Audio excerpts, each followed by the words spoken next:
กีฬาก็บงกลกระหอบมีอายุ21ឆ្នាំ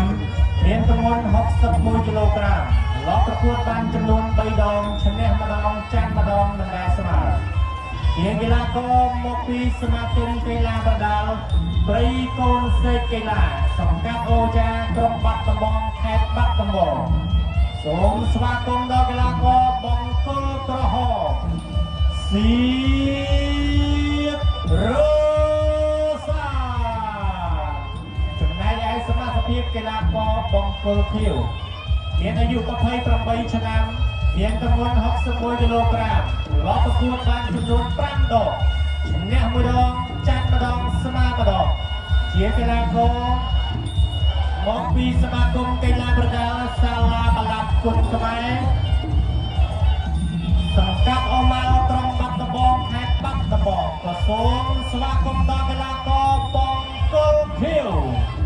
កាវីចា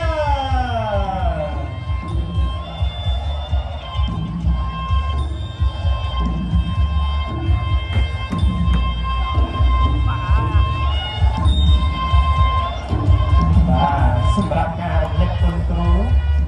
របស់អូនទាំងពីរបានរួចរាល់អស់ហើយសូមក្រុមជើញបងទាំងពីរចូលកណ្ដាលសង្វៀនដើម្បីស្ដាប់លក្ខន្តិកៈនៃការប្រកួតពីសំណាក់លោកគ្រូអញ្ញាកណ្ដាលហើយសូមបញ្ជាក់ថាបងទាំងពីរប្រកួតត្រឹមតែ3ទឹកប៉ុណ្ណោះក្នុងកំឡុងពេលនៃការប្រកួតបាទហាមទាត់ប្រដាប់ការពារហាមបែកពីខាងក្រោយដួលហាមខែអញ្ញាកណ្ដាលស្រែកថាឲ្យឈប់គឺឈប់ចៅក្រុមត្រៀម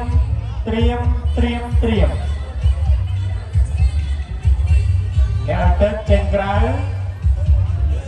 គូទី5ដែលជាគូចុងក្រោយនៅក្នុងរាត្រីនេះ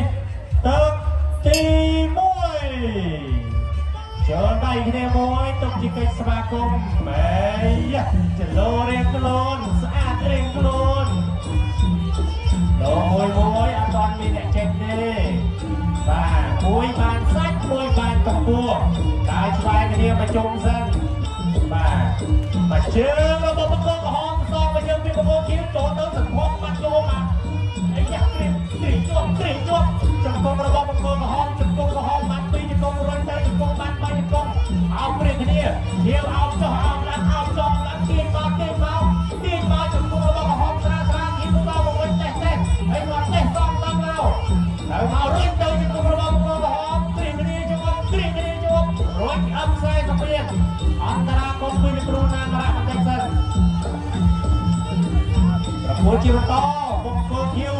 បាទរៀងទម្លាក់ធំចលោជើងតិចមកជើងរបស់បង្គោលក្រហមខៀវខាងសងទៅវិញហើយក៏អោបព្រៀងគ្នាចំកងរបស់ក្រហមកាយរបស់ខៀវហើយក៏រុញទៅរុញមករុញអឹមខ្សែសម្ភារលោកគ្រូអាញាកណ្ដាលឃើញថាអស់ហើយឡងនៃការប្រកួតឲ្យចូលកណ្ដាលសម្ភារប្រកួតជាបន្តខាងធំមួយបែកសំណាងបែកសាតែជើងរបស់បង្គោលក្រហមហៀវអោបចូលទៅគាត់ទៅកាយខាងលើអត់ត្រូវទេហើយក៏អោបយកចំកងទៅរបស់បង្គោលខៀវលោកគ្រូអាញាកណ្ដាលចាប់បំបែកមួយ